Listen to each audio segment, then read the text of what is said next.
बड़ निष्पत्ति नेइछन्ति राज्य सरकार।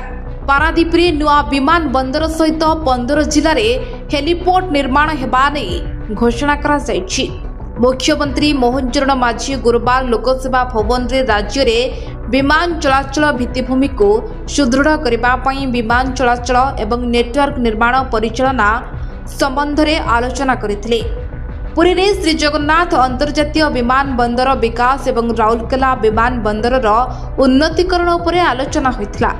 राज्यर 15टी जिले में हेलीपोर्ट निर्माण एवं ढेंकानाल बिरासोल स्थित एयर स्ट्रिप रे बिजू पट्टनायक विमान चलाचल केन्द्र विकास संबंध में एही बैठक रे आलोचना होइथिला।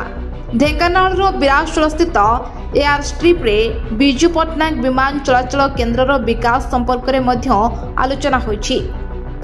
आंचलिक संयोगीकरण को वृद्धि करबा पई जयपुर, दांडबोस, जंगेलुंडा, गोतमा, सतीभता, रायसुआ, तुसरा, जमदारापाली, मालकानगिरी, अमरदा रोड एवं उत्केला समेत राज्यर प्रमुख विमान बंदर गुड़िकर उन्नतीकरण उपरे गुरुत्वारोप करा जायछि। Bureau report, metro TV Odisha.